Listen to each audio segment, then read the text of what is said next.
ಆತ್ಮೀಯ ವಿದ್ಯಾರ್ಥಿಗಳೇ, ಈ ದಿನ ನಾವು ಶಿಕ್ಷಣ ಇಲಾಖೆಯ ವಿದ್ಯಾಗಮ ಯೋಜನೆ ಅಡಿಯಲ್ಲಿ ಸೆಪ್ಟೆಂಬರ್ ಮಾಹೆಯಲ್ಲಿ ನಾವು ಆಮ್ಲಗಳು, ಪ್ರತ್ಯಾಮ್ಲಗಳು ಮತ್ತು ಲವಣಗಳ ಪಾಠದ ಬಗ್ಗೆ ನಾವು ಚರ್ಚೆಯನ್ನು ಮಾಡ್ತಾ ಹೋಗ್ತೀವಿ.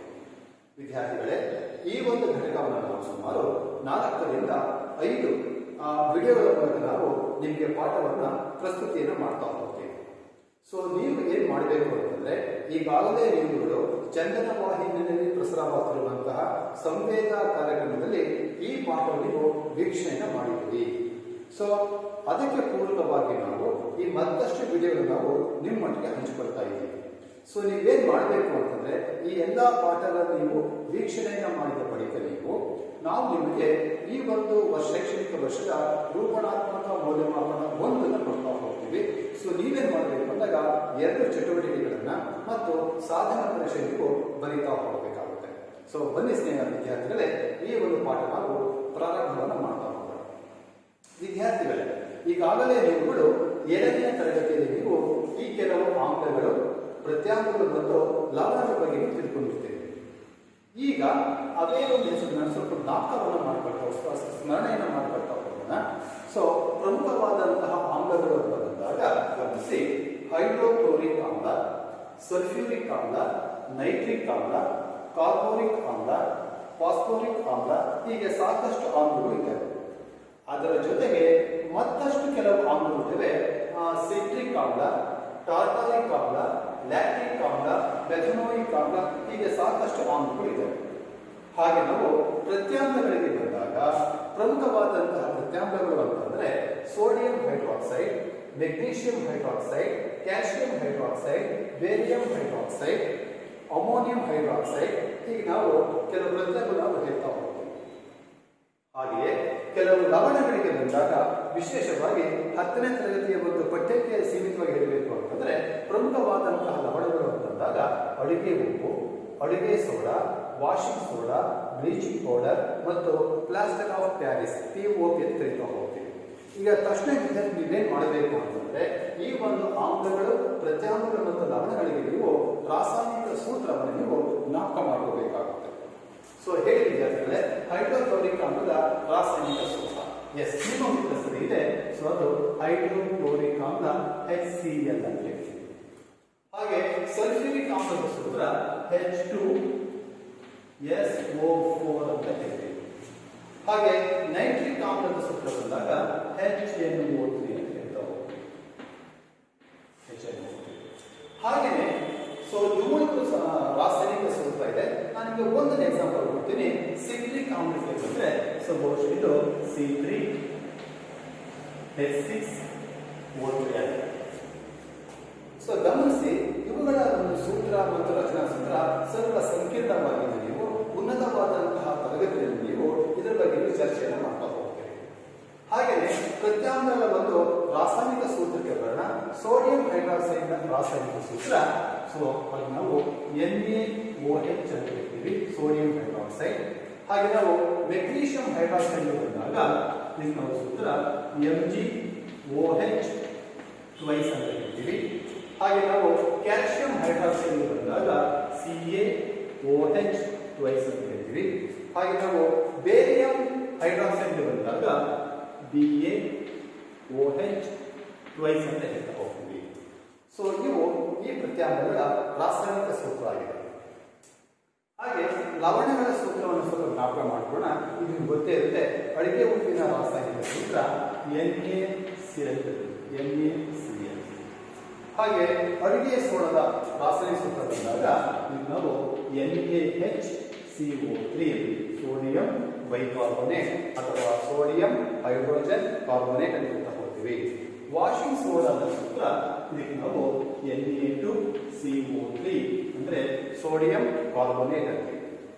ಹಾಗೆ ಬ್ಲೀಚಿಂಗ್ ಪೌಡರ್ ಸೂತ್ರ CaOCl2, ಕ್ಯಾಲ್ಸಿಯಂ ಆಕ್ಸಿ ಕ್ಲೋರೈಡ್ ಅಂತ ಹೇಳ್ತಾ ಹೋಗ್ತೀವಿ.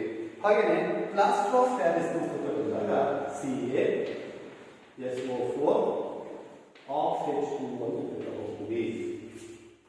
ವಿದ್ಯಾರ್ಥಿಗಳೇ, ಸೊ ಇವು ಬಹಳ ಮುಖ್ಯವಾದಂತಹ ಆಮ್ಲಗಳು, ಪ್ರತ್ಯಾಮ್ಲಗಳು ಲವಣಗಳ ಉದಾಹರಣೆ ಮತ್ತು ಅವುಗಳ ಒಂದು ರಾಸಾಯನಿಕ ಸೂತ್ರ ನಾವು ನಿಮ್ಮೊಂದಿಗೆ ಹಂಚಿಕೊಳ್ತೀವಿ. ನೀವು ಇದನ್ನ ಬರ್ಕೋಬೇಕಾಗುತ್ತೆ.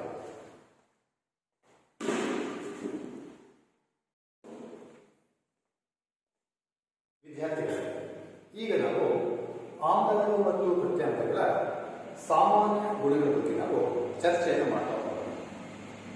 ನಾವೆಲ್ಲ ಗಮನಿಸಿದ್ದೀವಿ, ನಮ್ಮ ನಿತ್ಯ ಜೀವನದಲ್ಲಿ ನಾವು ಸಾಕಷ್ಟು ಆಮ್ಲಗಳನ್ನ, ಪ್ರತ್ಯಾಮ್ಲಗಳನ್ನ, ಲವಣಗಳನ್ನು ಬಳಸ್ತಾ ಇದ್ದೀವಿ.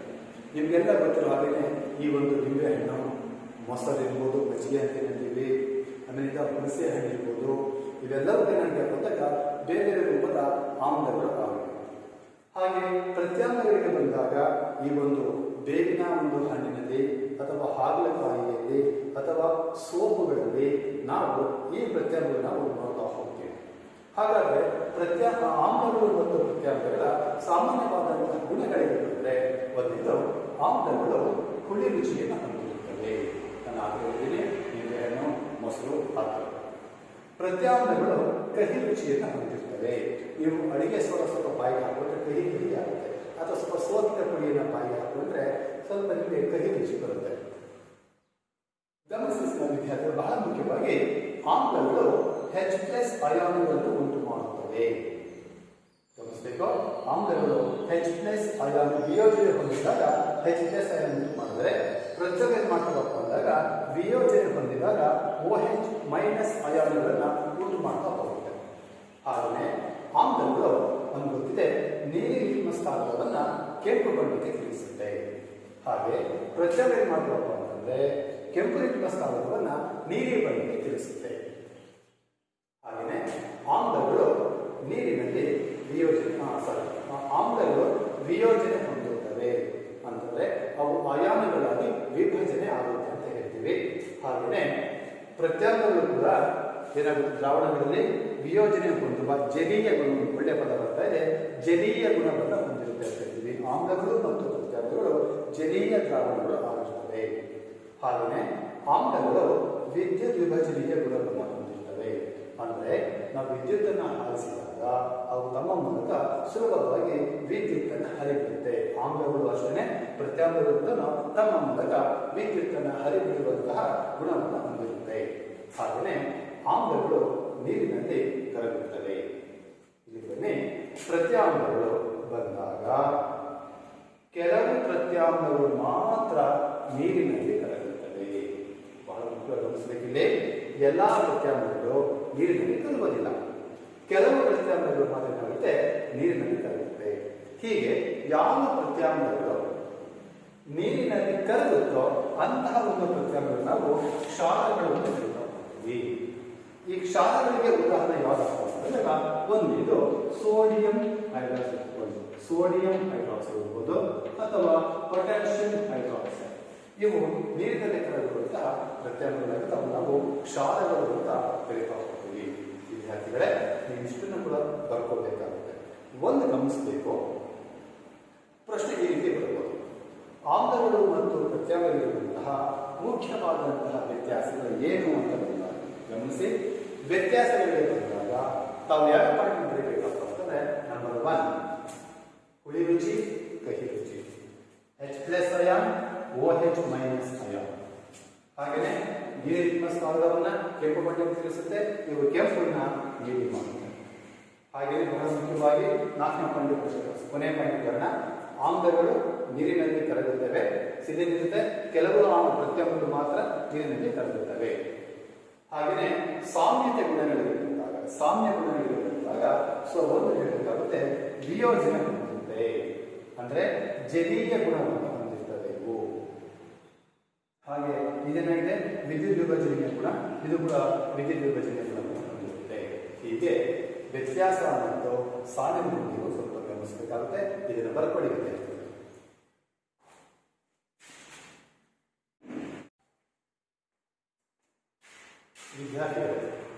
ಈಗ ನಾವು ಇದೇ ಒಂದು ಘಟಕದಲ್ಲಿ ಆಮ್ಲಗಳು, ಪ್ರತ್ಯಾಮ್ಲಗಳು ಮತ್ತು ಲವಣಗಳ ಪಾಠದಲ್ಲಿ ಮತ್ತೊಂದು ಫಲಿತಾಂಶ ಇದೆ, ಸೂಚಕಗಳು ಅಂತ ಹೇಳ್ತೀವಿ.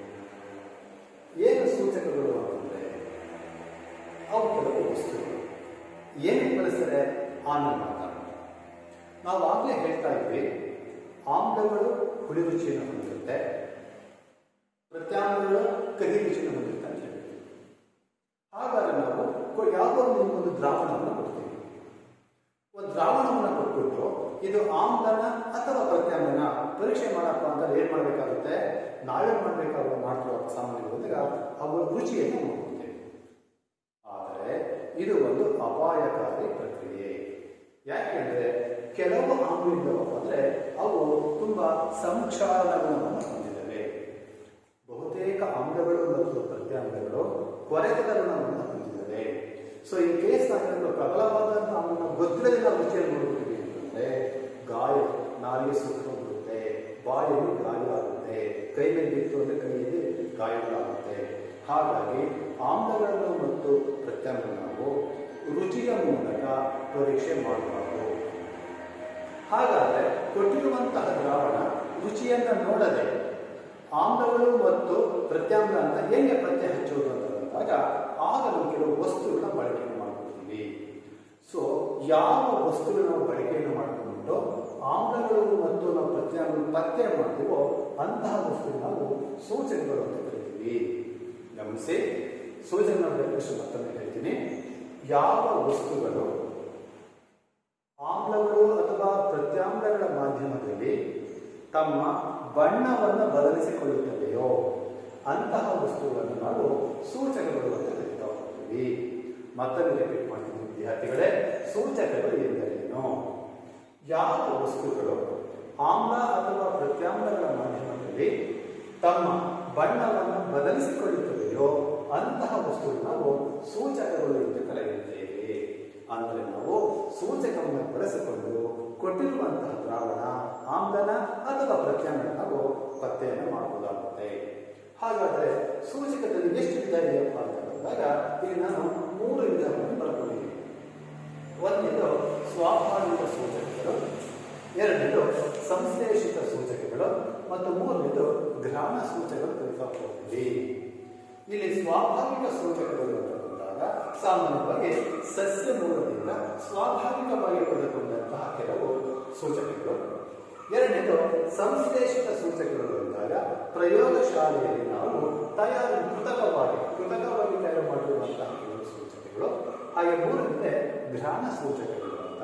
ಇಲ್ಲಿ ಗ್ರಹಣ ಅಂತಂದ್ರೆ ವಾಸನೆ, ಅಂದ್ರೆ ಕೆಲವು ವಸ್ತುಗಳ ವಾಸನೆಯನ್ನ ಬಳಸಿಕೊಂಡು ನಾವು ಕೊಟ್ಟಿರುವಂತಹ ಒಂದು ದ್ರಾವಣ ಆಮ್ಲ ಅಥವಾ ಪ್ರತ್ಯಾಮ್ಲ ನಾವು ಅದನ್ನ ಪತ್ತೆ ಹಚ್ತೀವಿ. ಸೊ ಗ್ರಹಣ ಸೂಚಕಗಳು ಅಂದ್ರೆ ವಾಸನೆಯ ಮೂಲಕ ಆಮ್ಲ ಅಥವಾ ಪ್ರತ್ಯಾಮ್ಲಗಳನ್ನು ಪತ್ತೆ ಹಚ್ಚುವಂತಹ ಒಂದು ವಸ್ತುಗಳು. ಈ ಬಳಿ ವಿದ್ಯಾರ್ಥಿಗಳೇ, ಸ್ವಾಭಾವಿಕ ಸೂಚಕಗಳಿಗೆ ಉದಾಹರಣೆ ಯಾವುದು? ಸದನ ಬಂದಿದೆ ಲಿಟ್ಮಸ್ ಕಾಗದ, ಅರಿಶಿನ, ಬೀಟ್ರೂಟ್ನ ರಸ, ದಾಸವಾಳದ ಹೂವಿನ ಬಣ್ಣ. ಸೊ ಗಮನಿಸಿ, ಇವೆಲ್ಲವೂ ಕೂಡ ಏನಾಗಿದೆ ಬಂದಾಗ ಬಹುತೇಕ ಸಸ್ಯ ಮೂಲದಿಂದ ಪಡೆದಿರುವಂತಹ ವಸ್ತುಗಳು. ಇವನ್ನೇನು ಮಾಡ್ತೀವಪ್ಪ ಅಂದ್ರೆ ಕೊಟ್ಟಿರುವಂತಹ ದ್ರಾವಣವನ್ನು ಆಮ್ಲ ಅಥವಾ ಪ್ರತ್ಯಾಮ್ಲಕ್ಕೆ ನಾವು ಪತ್ತೆ ಹಚ್ಚಬಹುದು. ಸೊ ಈ ಲಿಟ್ಮಸ್ ಕಾಗದ ನಿಮಗೆ ತಕ್ಷಣಕ್ಕೆ ನೋಡಿದ್ರೆ ಕೃತಕವಾದಂತಹ ಅಥವಾ ಸಂಶ್ಲೇಷಿತ ಅನ್ಸುತ್ತೆ. ಖಂಡಿತವಾಗಿಯೂ ಅಲ್ಲ ವಿದ್ಯಾರ್ಥಿಗಳೇ. ಲಿಟ್ಮಸ್ ಏನಾಗಿದೆ ಅಂತಂದ್ರೆ ಇದು ಈ ಒಂದು ಲೈಕೆನ್ಗಳ ಒಂದು ಸಾರದಿಂದ ಪಡೆದುಕೊಂಡಿರುವಂತಹ ಒಂದು ವಸ್ತುವಾಗಿದ್ದು ಇದು ಕೂಡ ಒಂದು ಸ್ವಾಭಾವಿಕ ಸೂಚಕ ಆಗಿದೆ. ಹಾಗೆಯೇ ಸಂಶ್ಲೇಷಿತ ಸೂಚಕಗಳು ಬಂದಾಗ ಮುಖ್ಯವಾಗಿ ನಾವು ಇದರ ಬಗ್ಗೆ ಹೇಳ್ತೀವಿ. ಒಂದು ಮೀಥೈಲ್ ಆರೆಂಜ್ ಮತ್ತು ಫಿನಾಫ್ಥಲೀನ್. ಇದ್ರ ಜೊತೆಗೆ ಮತ್ತೊಂದಿದೆ, ಯಾಕಪ್ಪ ಅಂದಾಗ ಸಾರ್ವತ್ರಿಕ ಸೂಚಕ ಅಂತ ಹೇಳ್ತೀವಿ. ಅಂದರೆ pH ಕಾಗದ ಅಥವಾ pH ದ್ರಾವಣವನ್ನು ನಾವು ಸಾರ್ವತ್ರಿಕ ಸೂಚಕ ಅಂತಂದು ಇದು ನಾವು ಆಮ್ಲ ಅಥವಾ ಪ್ರತ್ಯಾಮ್ಲವನ್ನು ಪತ್ತೆ ಹಚ್ಚಲಿಕ್ಕೆ ಬಳಕೆ ಮಾಡುತ್ತೇವೆ. ಇನ್ನು ಗ್ರಹಣ ಸೂಚಕಗಳು ಅಂತ ಬಂದಾಗ ಉದಾಹರಣೆ ಈರುಳ್ಳಿಯ ರಸದ ಒಂದು ವಾಸನೆಯನ್ನು ಪಡ್ಕೋಬೇಕಾಗುತ್ತೆ. ಆಮೇಲೆ ಲವಂಗದ ಎಣ್ಣೆಯನ್ನ ಬಳಕೆ ಮಾಡ್ಕೊಳ್ತೀವಿ ಅಥವಾ ವೆನಿಲಾ ಹುಳಿ ರಸವನ್ನು ಬಳಕೆ ಮಾಡಿಕೊಂಡು ಇದರ ವಾಸನೆಯನ್ನು ಆಧರಿಸಿ ಈ ಒಂದು ನಾವು ರಸವನ್ನು ಅಥವಾ ವಸ್ತುವನ್ನು ನಾವು ಆಮ್ಲ ಅಥವಾ ಪ್ರತ್ಯಾಮ್ಲಗಳಿಗೆ ಹಾಕಿದಾಗ ವಾಸನೆ ಬದಲಾಗುತ್ತೆ. ಆ ವಾಸನೆಯನ್ನು ಆಧರಿಸಿ ಕೊಟ್ಟಿರುವಂತಹ ದ್ರಾವಣ ನಾವು ಆಮ್ಲ ಅಥವಾ ಪ್ರತ್ಯಾಮ್ಲ ನಾವು ಪತ್ತೆ ಹಚ್ಚೋದಕ್ಕೆ ಸಾಧ್ಯತೆ ಇದೆ ವಿದ್ಯಾರ್ಥಿಗಳೇ. ಹಾಗಾಗಿ ನೀವು ಇದನ್ನ ಬರ್ಕೊಳ್ಳಿ ವಿದ್ಯಾರ್ಥಿಗಳು.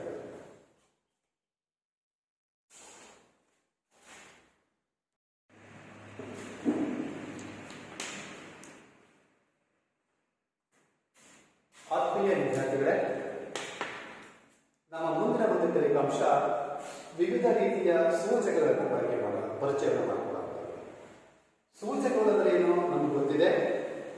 ಯಾವ ವಸ್ತುಗಳು ಆಮ್ಲ ಅಥವಾ ಪ್ರತ್ಯಾಮ್ಲೀಯ ಮಾಧ್ಯಮಗಳಲ್ಲಿ ತಮ್ಮ ಬಣ್ಣವನ್ನು ಬದಲಿಸಿಕೊಳ್ಳುತ್ತವೆಯೋ ಅಂತಹವನ್ನು ನಾವು ಸೂಚಕಗಳನ್ನು ಕರೀತಾ ಹೋಗ್ತೀವಿ. ಹಾಗಾದರೆ ಸೂಚಕಗಳ ಉದಾಹರಣೆ ನೀವು ಕೊಟ್ಟಿದ್ದೀನಿ. ಈ ಒಂದು ಸೂಚಕಗಳು ಆಮ್ಲೀಯ ಮಾಧ್ಯಮದಲ್ಲಿ ಮತ್ತು ಪ್ರತ್ಯಾಮ್ಲೀಯ ಮಾಧ್ಯಮದಲ್ಲಿ ಯಾವ ರೀತಿ ತಮ್ಮ ಬಣ್ಣವನ್ನು ಬದಲಿಸಿಕೊಳ್ಳುತ್ತವೆ ಅಂತ ಈಗ ನೋಡ್ತಾ ಹೋಗೋಣ. ಗಮನಿಸಿ ವಿದ್ಯಾರ್ಥಿಗಳೇ, ನೀರಿಟ್ಮಸ್ ಕಾಗದವನ್ನು ನಾವು ಆಮ್ಲಕ್ಕೆ ಅದ್ದಿದಾಗ ಸೇರಿಸಿದಾಗ ಏನಾಗ್ತದೆ ಅಂದಾಗ ನೀಲಿ ಬಣ್ಣದ ಲಿಟ್ಮಸ್ ಕಾಗದವು ಕೆಂಪು ಬಣ್ಣಕ್ಕೆ ತಿರುಗುತ್ತೆ. ನೋಡಿ ಎಂತಹ ಆಶ್ಚರ್ಯ! ನೀಲಿ ಬಣ್ಣ ಯಾವ ಬಣ್ಣ ಆಯಿತು? ಕೆಂಪು ಬಣ್ಣ ಆಗುತ್ತೆ. ಯಾವ ಮಾಧ್ಯಮದಲ್ಲಿ? ಆಮ್ಲ ಮಾಧ್ಯಮ. ಈಗ ನಾವು ಅದೇ ಅಂದ್ರೆ ನೀಲಿ ಲಿಟ್ಮಸ್ ಕಾಗದವನ್ನು ನಾವು ಪ್ರತ್ಯಾಮ್ಲಕ್ಕೆ ಸೇರಿಸಿದ್ರೆ ಯಾವುದೇ ಬಣ್ಣದಲ್ಲಿ ಬದಲಾವಣೆ ಇರುವುದಿಲ್ಲ. ಅಂದರೆ ನೀಲಿ ಲಿಟ್ಮಸ್ ಕಾಗದವು ಪ್ರತ್ಯಾಮ್ಲೀಯ ಮಾಧ್ಯಮದಲ್ಲಿ ನೀಲಿ ಬಣ್ಣವಾಗಿಯೇ ಉಳಿಯುತ್ತದೆ. ನೋಡಿ, ಇಲ್ಲಿ ಬಣ್ಣ ಬದಲಾಯಿತು, ಇಲ್ಲಿ ಬಣ್ಣ ಬದಲಾವಣೆ ಆಗಲಿಲ್ಲ. ಕೆಂಪು ಲಿಟ್ಮಸ್ ಕಾಗದಕ್ಕೆ ಬಂದರೆ ಈ ಕೆಂಪು ಲಿಟ್ಮಸ್ ಕಾಗದವನ್ನು ನಾವು ಆಮ್ಲೀಯ ಮಾಧ್ಯಮಕ್ಕೆ ಸೇರಿಸಿದ್ರೆ ಬಣ್ಣದಲ್ಲಿ ಯಾವುದೇ ಬದಲಾವಣೆ ಆಗುವುದಿಲ್ಲ. ಆದರೆ ಕೆಂಪು ಲಿಟ್ಮಸ್ ಕಾಗದವನ್ನು ಪ್ರತ್ಯಾಮ್ಲಕ್ಕೆ ಸೇರಿಸಿದ್ರೆ ಏನಾಗುತ್ತೆ? ನೀಲಿ ಬಣ್ಣ ಇರುತ್ತೆ. ಬಣ್ಣ ಬದಲಾವಣೆ ಆಗೋದು ಅದು ಗೊತ್ತಾಗುತ್ತೆ. ಓಹೋ, ಅದು ಒಂದು ಪ್ರತ್ಯಾಮ್ಲ. ಹಾಗೆಯೇ ಮೀಥೈಲ್ ಆರೆಂಜ್ ನಾವು ಆಮ್ಲಕ್ಕೆ ಸೇರಿಸಿದಾಗ ಯಾವ ಬಣ್ಣ ಸಾಮಾನ್ಯ ಬಂದಾಗ ತಿಳಿ ಕೆಂಪು ಅಂತ ಹೇಳ್ತೀವಿ. ಇದೇ ಮೀಥೈಲ್ ಆರೆಂಜ್ ನಾವು ಪ್ರತ್ಯಾಮ್ಲಕ್ಕೆ ಸೇರಿಸಿದ್ರೆ ಗಮನಿಸಿ, ತಿಳಿ ಕೆಂಪು ಬಣ್ಣದ ಮೀಥೈಲ್ ಆರೆಂಜ್ ಹಳದಿ ಬಣ್ಣಕ್ಕೆ ಬದಲಾವಣೆಯಾಗಿ ಅದನ್ನು ಪ್ರತ್ಯಾಮ್ಲ ಅಂತ ಸೂಚಿಸುತ್ತೆ. ಹಾಗೆಯೇ ಫಿನಾಫ್ಥಲಿನ್ ದ್ರಾವಣವನ್ನು ನಾವು ಆಮ್ಲಕ್ಕೆ ಸೇರಿಸಿದಾಗ ಅದು ವರ್ಣರಹಿತ. ವಾಸ್ತವವಾಗಿ ಫಿನಾಫ್ಥಲಿನ್ ದ್ರಾವಣ ವರ್ಣರಹಿತ, ಯಾವುದೇ ಬಣ್ಣ ಇರುವುದಿಲ್ಲ. ಆಮ್ಲಕ್ಕೆ ಸೇರಿಸಿದ್ರೆ ಯಾವುದೇ ಬಣ್ಣ ಬರಲ್ಲ. ಹಾಗೆ ಆದರೆ ಫಿನಾಫ್ಥಲಿನ್ ದ್ರಾವಣವನ್ನು ನಾವು ಪ್ರತ್ಯಾಮ್ಲಕ್ಕೆ ಸೇರಿಸಿದಾಗ ಏನಾಗುತ್ತೆ? ಎಂತ ಆಶ್ಚರ್ಯ ಅಂದರೆ ಗುಲಾಬಿ ಬಣ್ಣ ಉಂಟಾಗುತ್ತೆ. ಆಗ ಗೊತ್ತಾಗುತ್ತೆ ಇದು ಒಂದು ಪ್ರತ್ಯಾಮ್ಲ. ಗಮನಿಸಿ. ಸೊ ಇಷ್ಟು ಕೂಡ ಏನಪ್ಪ ಅಂದಾಗ ಬಣ್ಣದ ಮೂಲಕ ಬದಲಾವಣೆ ಆಗುವಂತಹ ಸೂಚನೆಗಳು. ಸೊ ಇಲ್ಲೇನು ಈರುಳ್ಳಿ ರಸ ಇದೆ ಅಥವಾ ಲವಂಗದ ಎಣ್ಣೆ ಇದೆ, ಲವಂಗದ ಎಣ್ಣೆ ಇದೆ, ಅವೇನು ಮಾಡ್ತಾವಪ್ಪ ಅಂತಂದಾಗ ಬೇರೆ ಬೇರೆ ಮಾಧ್ಯಮದಲ್ಲಿ ತಮ್ಮ ವಾಸನೆಯ ಸಾರತೆಯಲ್ಲಿ ವ್ಯತ್ಯಾಸ ಮಾಡಿಕೊಳ್ಳುತ್ತೆ. ಉದಾಹರಣೆಗೆ ನಾವು ಈರುಳ್ಳಿಯ ರಸದ ಒಂದು ತೆಳುವಾದ ಈರುಳ್ಳಿ ರಸಕ್ಕೆ ನಾವು ಒಂದು ತೆಳುವಾದ ಬಟ್ಟೆಯನ್ನು ಅದ್ದಿ ಆ ನೆರಳಲ್ಲಿ ಒಣಗಿಸ್ಬಿಟ್ಟು ಆ ಬಟ್ಟೆಯನ್ನು ನಾವು ಆಮ್ಲ ಮತ್ತು ಪ್ರತ್ಯಾಮ್ಲ ಸೇರಿಸಿದಾಗ ಏನಾಗುತ್ತೆ ನೋಡೋಣ.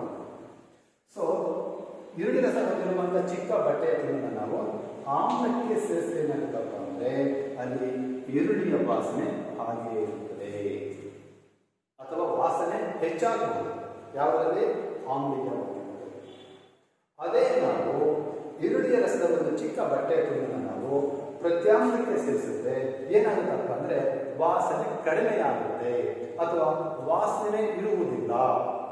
ಹೀಗೆ ನಾವೇನು ಮಾಡ್ತೀವಪ್ಪ ಅಂದಾಗ ಸೂಚಕವನ್ನು ಬಳಸಿಕೊಂಡು ನಾವೇನು ಮಾಡ್ತಿದ್ದೀವಿ? ಕೊಟ್ಟಿರುವಂತಹ ದ್ರಾವಣ ಆಮ್ಲೀಯವೇ ಅಥವಾ ಪ್ರತ್ಯಾಮ್ಲ ನಾವು ಚೆಕ್ ಮಾಡ್ತೀವಿ. ಒಂದು ಗಮನಿಸಿ ವಿದ್ಯಾರ್ಥಿಗಳೇ, ಯಾವುದೇ ಕಾರಣದಿಂದ ಆಮ್ಲ ಮತ್ತು ಪ್ರತ್ಯಾಮ್ಲ ನಾವು ಏನು ಮಾಡಬಾರ್ದು? ರುಚಿಯ ಮೂಲಕ ಪತ್ತೆ ಹಚ್ಚಬಾರ್ದು. ಯಾಕೆ? ಅವು ಸಂಕ್ಷಾರಣ ಗುಣವನ್ನು ಹೊಂದಿರುತ್ತವೆ. ಈ ಒಂದು ಟೇಬಲನ್ನು ಬರ್ಕೊಳ್ಳುತ್ತೆ.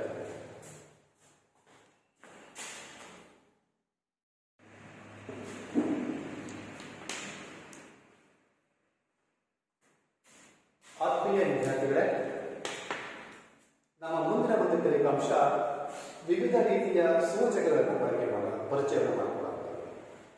ಸೂಚಕಗಳು ಅಂದರೆ ಏನು ನಮಗೆ ಗೊತ್ತಿದೆ. ಯಾವ ವಸ್ತುಗಳು ಆಮ್ಲ ಅಥವಾ ಪ್ರತ್ಯಾಮ್ಲೀಯ ಮಾಧ್ಯಮಗಳಲ್ಲಿ ತಮ್ಮ ಬಣ್ಣವನ್ನು ಬದಲಿಸಿಕೊಳ್ಳುತ್ತವೆಯೋ ಅಂತಹವನ್ನು ನಾವು ಸೂಚಕಗಳನ್ನು ಕರೀತಾ ಹೋಗ್ತೀವಿ. ಹಾಗಾದರೆ ಸೂಚಕಗಳ ಉದಾಹರಣೆ ನೀವು ಕೊಟ್ಟಿದ್ದೀನಿ. ಈ ಒಂದು ಸೂಚಕಗಳು ಆಮ್ಲೀಯ ಮಾಧ್ಯಮದಲ್ಲಿ ಮತ್ತು ಪ್ರತ್ಯಾಮ್ಲೀಯ ಮಾಧ್ಯಮದಲ್ಲಿ ಯಾವ ರೀತಿ ತಮ್ಮ ಬಣ್ಣವನ್ನು ಬದಲಿಸಿಕೊಳ್ಳುತ್ತವೆ ಅಂತ ಈಗ ನೋಡ್ತಾ ಹೋಗೋಣ. ಗಮನಿಸಿ ವಿದ್ಯಾರ್ಥಿಗಳೇ, ನೀಲಿ ಲಿಟ್ಮಸ್ ಕಾಗದವನ್ನು ನಾವು ಆಮ್ಲಕ್ಕೆ ಅದ್ದಿದಾಗ ಸೇರಿಸಿದಾಗ ಏನಾಗ್ತದೆ ಅಂದಾಗ ನೀಲಿ ಬಣ್ಣದ ಲಿಟ್ಮಸ್ ಕಾಗದವು ಕೆಂಪು ಬಣ್ಣಕ್ಕೆ ತಿರುಗುತ್ತೆ. ನೋಡಿ ಎಂತಹ ಆಶ್ಚರ್ಯ! ನೀಲಿ ಬಣ್ಣ ಯಾವ ಬಣ್ಣ ಆಯಿತು? ಕೆಂಪು ಬಣ್ಣ ಆಗುತ್ತೆ. ಯಾವ ಮಾಧ್ಯಮದಲ್ಲಿ? ಆಮ್ಲ ಮಾಧ್ಯಮ. ಈಗ ನಾವು ಅದೇ ಅಂದ್ರೆ ನೀಲಿ ಲಿಟ್ಮಸ್ ಕಾಗದವನ್ನು ನಾವು ಪ್ರತ್ಯಾಮ್ಲಕ್ಕೆ ಸೇರಿಸಿದರೆ ಯಾವುದೇ ಬಣ್ಣದಲ್ಲಿ ಬದಲಾವಣೆ ಇರುವುದಿಲ್ಲ. ಅಂದರೆ ನೀಲಿ ಲಿಟ್ಮಸ್ ಕಾಗದವು ಪ್ರತ್ಯಾಮ್ಲೀಯ ಮಾಧ್ಯಮದಲ್ಲಿ ನೀಲಿ ಬಣ್ಣವಾಗಿಯೇ ಉಳಿಯುತ್ತದೆ. ನೋಡಿ, ಇಲ್ಲಿ ಬಣ್ಣ ಬದಲಾಯಿತು, ಇಲ್ಲಿ ಬಣ್ಣ ಬದಲಾವಣೆ ಆಗಲಿಲ್ಲ. ಕೆಂಪು ಲಿಟ್ಮಸ್ ಕಾಗದಕ್ಕೆ ಬಂದರೆ ಈ ಕೆಂಪು ಲಿಟ್ಮಸ್ ಕಾಗದವನ್ನು ನಾವು ಆಮ್ಲೀಯ ಮಾಧ್ಯಮಕ್ಕೆ ಸೇರಿಸಿದರೆ ಬಣ್ಣದಲ್ಲಿ ಯಾವುದೇ ಬದಲಾವಣೆ ಆಗುವುದಿಲ್ಲ. ಆದರೆ ಕೆಂಪು ಲಿಟ್ಮಸ್ ಕಾಗದವನ್ನು ಪ್ರತ್ಯಾಮ್ಲಕ್ಕೆ ಸೇರಿಸಿದ್ರೆ ಏನಾಗುತ್ತೆ? ನೀಲಿ ಬಣ್ಣ ಇರುತ್ತೆ. ಬಣ್ಣ ಬದಲಾವಣೆ ಆಗಬೇಕು. ಅದು ಗೊತ್ತಾಗುತ್ತೆ, ಓಹೋ ಅದು ಒಂದು ಪ್ರತ್ಯಾಮ್ಲ. ಹಾಗೆಯೇ ಮೀಥೈಲ್ ಆರೆಂಜ್ ನಾವು ಆಮ್ಲಕ್ಕೆ ಸೇರಿಸಿದಾಗ ಯಾವ ಬಣ್ಣ ಸಾಮಾನ್ಯವಾಗಿ ಈಗ ತಿಳಿ ಕೆಂಪು ಅಂತ ಹೇಳ್ತೀವಿ. ಇದೇ ಮೀಥೈಲ್ ಆರೆಂಜ್ ನಾವು ಪ್ರತ್ಯಾಮ್ಲಕ್ಕೆ ಸೇರಿಸಿದ್ರೆ ಗಮನಿಸಿ, ತಿಳಿ ಕೆಂಪು ಬಣ್ಣದ ಮೀಥೈಲ್ ಆರೆಂಜ್ ಹಳದಿ ಬಣ್ಣಕ್ಕೆ ಬದಲಾವಣೆ ಆಗಿ ಅದನ್ನು ಪ್ರತ್ಯಾಮ್ಲ ಅಂತ ಸೂಚಿಸುತ್ತೆ. ಹಾಗೆಯೇ ಫಿನಾಫ್ಥಲಿನ್ ದ್ರಾವಣವನ್ನು ನಾವು ಆಮ್ಲಕ್ಕೆ ಸೇರಿಸಿದಾಗ ಅದು ವರ್ಣರಹಿತ. ವಾಸ್ತವವಾಗಿ ಫಿನಾಫ್ಥಲಿನ್ ದ್ರಾವಣ ವರ್ಣರಹಿತ, ಯಾವುದೇ ಬಣ್ಣ ಇರುವುದಿಲ್ಲ. ಆಮ್ಲಕ್ಕೆ ಸೇರಿಸಿದ್ರೆ ಯಾವುದೇ ಬಣ್ಣ ಬರಲ್ಲ. ಹಾಗೆ ಆದರೆ ಫಿನಾಫ್ಥಲಿನ್ ದ್ರಾವಣವನ್ನು ನಾವು ಪ್ರತ್ಯಾಮ್ಲಕ್ಕೆ ಸೇರಿಸಿದಾಗ ಏನಾಗುತ್ತೆ? ಎಂತ ಆಶ್ಚರ್ಯ ಅಂದರೆ ಗುಲಾಬಿ ಬಣ್ಣ ಉಂಟಾಗುತ್ತೆ. ಆಗ ಗೊತ್ತಾಗುತ್ತೆ ಇದು ಒಂದು ಪ್ರತ್ಯಾಮ್ಲ. ಗಮನಿಸಿ. ಸೊ ಇಷ್ಟು ಕೂಡ ಏನಪ್ಪ ಅಂದಾಗ ಬಣ್ಣದ ಮೂಲಕ ಬದಲಾವಣೆ ಆಗುವಂತಹ ಸೂಚನೆಗಳು. ಸೊ ಇಲ್ಲೇನು ಈರುಳ್ಳಿ ರಸ ಇದೆ ಅಥವಾ ಲವಂಗದ ಎಣ್ಣೆ ಇದೆ, ಲವಂಗದ ಎಣ್ಣೆ ಇದೆ, ಅವೇನು ಮಾಡ್ತಾವಪ್ಪ ಅಂತಂದಾಗ ಬೇರೆ ಬೇರೆ ಮಾಧ್ಯಮದಲ್ಲಿ ತಮ್ಮ ವಾಸನೆಯ ಸಾರತೆಯಲ್ಲಿ ವ್ಯತ್ಯಾಸ ಮಾಡಿಕೊಳ್ಳುತ್ತೆ. ಉದಾಹರಣೆಗೆ ನಾವು ಈರುಳ್ಳಿಯ ರಸದ ಒಂದು ತೆಳುವಾದ ಈರುಳ್ಳಿ ರಸದ ರಸಕ್ಕೆ ನಾವು ಒಂದು ತೆಳುವಾದ ಬಟ್ಟೆಯನ್ನು ಹಾಕಿ ಆ ನೆರಳಲ್ಲಿ ಒಣಗಿಸ್ಬಿಟ್ಟು ಆ ಬಟ್ಟೆಯನ್ನು ನಾವು ಆಮ್ಲ ಮತ್ತು ಪ್ರತ್ಯಾಮ್ಲ ಸೇರಿಸಿದಾಗ ಏನಾಗುತ್ತೆ ನೋಡೋಣ.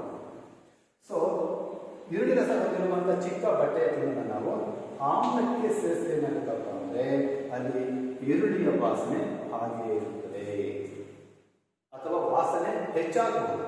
ಯಾವುದರಲ್ಲಿ? ಆಮ್ಲೀಯ ಮಾಧ್ಯಮದಲ್ಲಿ. ಅದೇ ನಾವು ಈರುಳ್ಳಿಯ ರಸದ ಒಂದು ಚಿಕ್ಕ ಬಟ್ಟೆಯ ತುಂಡನ್ನು ನಾವು ಪ್ರತ್ಯಾಮ್ಲಕ್ಕೆ ಸೇರಿಸಿದ್ರೆ ಏನಾಗುತ್ತಪ್ಪ ಅಂದರೆ ವಾಸನೆ ಕಡಿಮೆಯಾಗುತ್ತೆ ಅಥವಾ ವಾಸನೆ ಇರುವುದಿಲ್ಲ. ಹೀಗೆ ನಾವೇನು ಮಾಡ್ತೀವಪ್ಪ ಅಂದಾಗ ಸೂಚಕವನ್ನು ಬಳಸಿಕೊಂಡು ನಾವೇನು ಮಾಡ್ತಿದ್ದೀವಿ?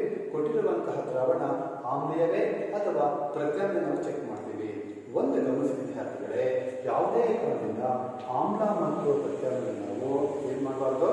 ರುಚಿಯ ಮೂಲಕ ಪತ್ತೆ ಹಚ್ಚಬಾರದು. ಯಾಕೆ? ಅವು ಸಂಕ್ಷಾರಣ ಗುಣವನ್ನು ಹೊಂದಿರುತ್ತವೆ. ಈ ಒಂದು ಟೇಬಲ್ ಅನ್ನು ಬರ್ಕೊಳ್ಳಿ.